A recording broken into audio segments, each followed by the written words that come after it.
In this video, I'll show you exactly what makes art marketable in surface design and why some designs fly off the shelves while others just sit there.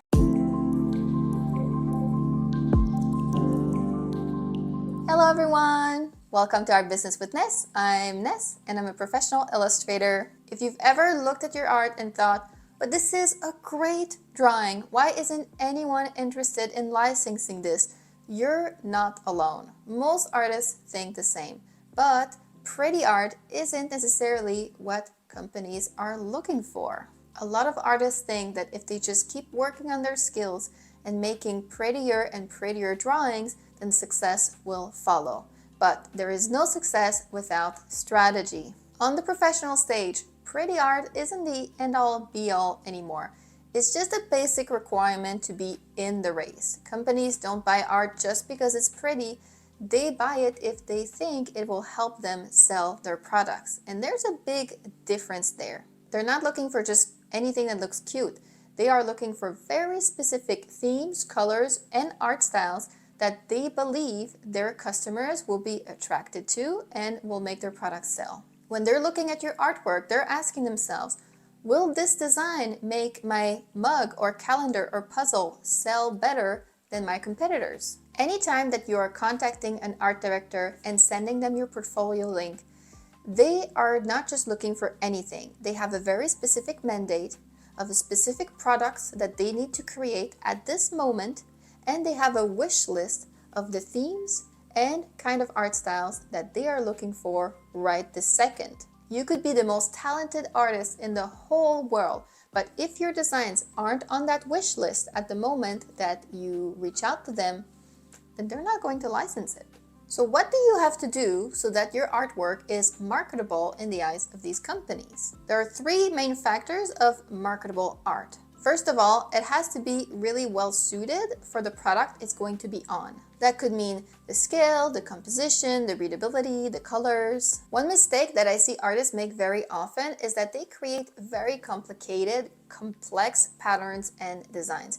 And that can look really nice on some products where the surface is larger maybe, but if you're licensing artwork for, say, a small mug or an item that has multiple rounded surfaces, then they probably want a design that's a lot more simple so that it won't overpower the object. Complicated isn't always better. The second factor is that the artwork has to be really well suited for the target audience and the occasion that it's for. For example, the target audience, is it kids? Is it adults? Is it men? Is it women? And for the occasion, is it for a birthday? Is it for a seasonal event? Is it for every day? Remember, art directors are probably shopping for a very specific product that they have in mind. They have a mandate to create, let's say, their Christmas line.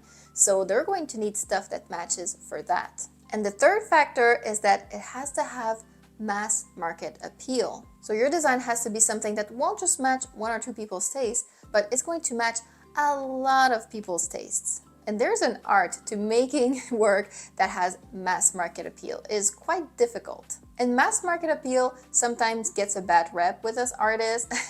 I think that we can be a little bit artsy-fartsy when it comes to that. We think it means that we have to sell out and sacrifice our creativity, but that's not what it means at all. You can still do it your way. It just means that your goal is to appeal to as many people as possible instead to appealing to a specific niche group.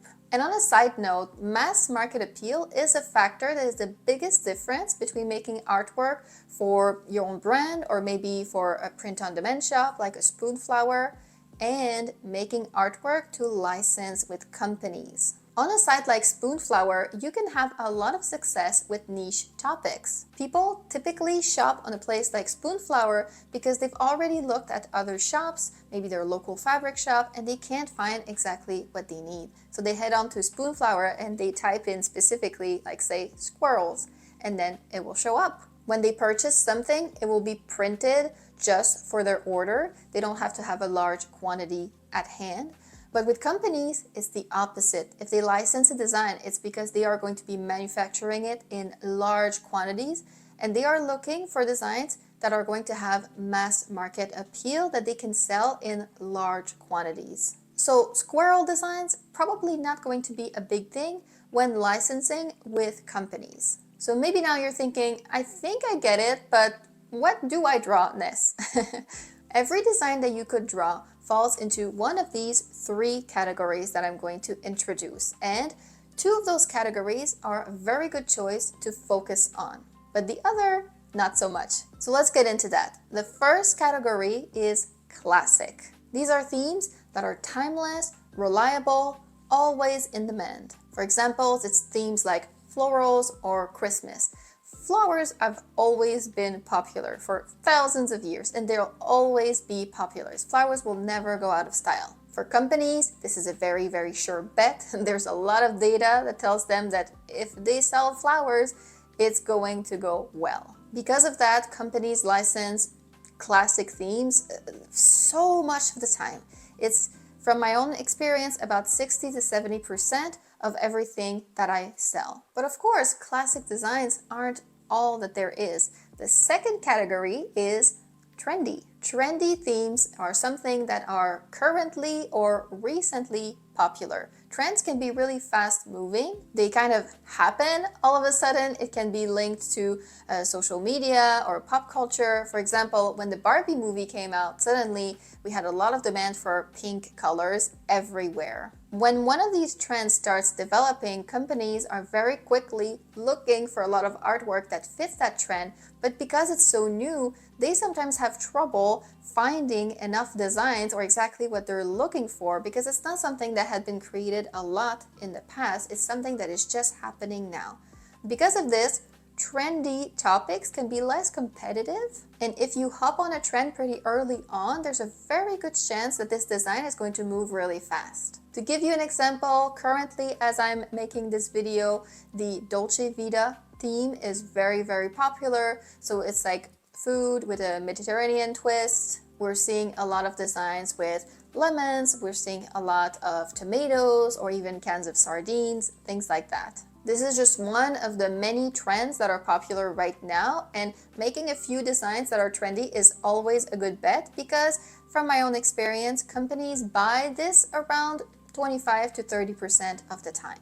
Now, the third category is what I like to call novelty artwork. This is a design that is neither classic nor trendy. It can be quirky, funny, unique, weird, or niche.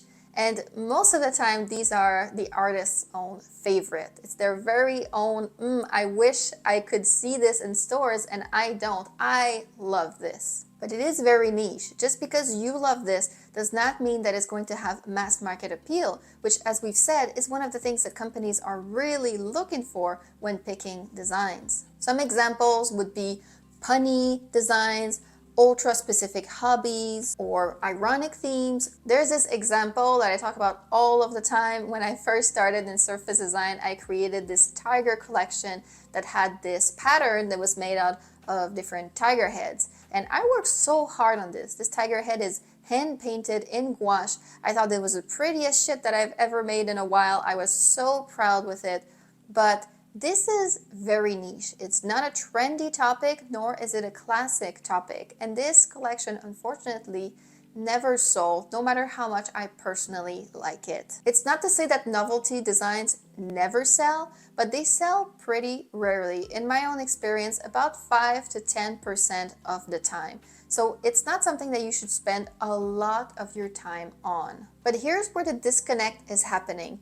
Most artists are focusing mostly all of their energy on the novelty category. I see a lot of artists who are creating about 90% of their portfolio novelty artwork, whereas it should be the opposite. It should be about 10%, and the other 90% should be classic and trendy because those are the things that sell more often. But that's not what we're seeing surface designers do. Most artists, they spend majority of their times creating novelty artwork, whatever they feel like creating that day. Maybe a pattern with sushi on it, a pattern with bread on it, a pattern with tiger heads on it, and then they wonder, why isn't this selling? And I'm not throwing any stones because I definitely made that mistake myself, and I definitely get where we're coming from. We want to create something new, original, unique, something that is us, something that is going to help us stand out. We don't want to just be creating what everyone else is creating. And when I first got into surface pattern design and started making these patterns, I had so much fun.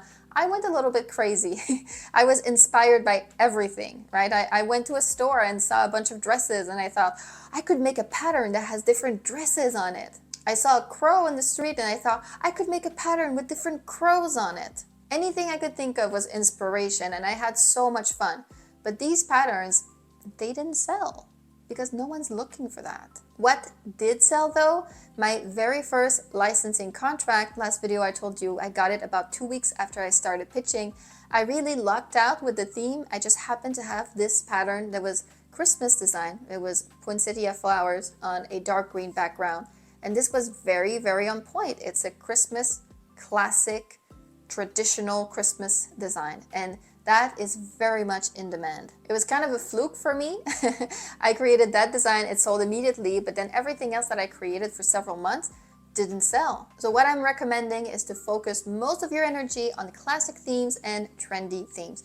But I do want to reassure you, you don't have to give up all your creativity. You don't have to give up your whole personality and style to sell your art. You just need to find a balance between what you love to create and what sells. And I really truly believe that there is a balance to be had. There are so many possibilities of marketable themes. So you don't have to do any of the themes that don't appeal to you. You can pick and choose which ones are getting you excited, and then you can do them your way. That's how you make art that is both authentic and is also profitable. Now that you know what kind of artwork companies are actually looking for, there is one more big piece of the puzzle that we need to talk about, because this is something that most surface designers miss. In the next video of this 5-part series, I want to talk about the biggest gap in surface design right now. It's what most new designers don't do, and could be the reason that you're leaving a lot of money on the table. So hit subscribe and watch out for this video. Trust me, if you are serious about licensing your artwork,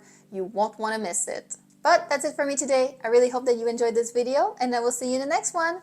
Bye bye.